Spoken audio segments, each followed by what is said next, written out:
gudoomiyaha hay-adda kormeerta warbaahinta ee FCC ayaa sheegaysa inay soo jeedinayso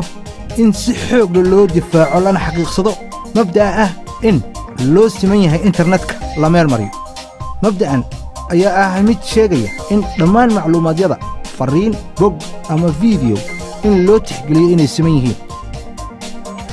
Ross Ulbricht oo ah ninka lagu eedeeyay inuu ku shaqaysto bogga Silk Road ee lagu gado waxyaabaha mamnuuca oo ka mid yihiin mukhadaraadka ayaa xeerbeegti joogta Manhattan waxa ay ku heleen 7 dambi oo lagu soo eedeeyay oo ay ka mid tahay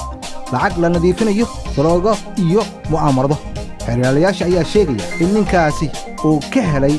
lacag ka badan ilaa 18 milyan oo dollar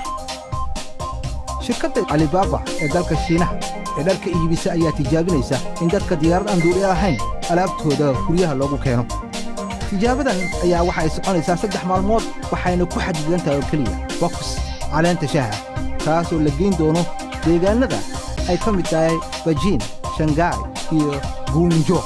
shirkaddan oo ah midda ugu weyn internetka ee laga leeyahay dalka Shiinaha ayaa waxa ay la jaan qaadaysaa shirkadda Amazon haddii aad jeceshahay in aad samaysato video la xiriira musiga waxaa hadda ku soo baxday fursad YouTube ayaa waxa ay tijaabinaysaa in ay ku fududayso in video kamarada aad ku qaadayso aad dhinac jihooyin kala duwan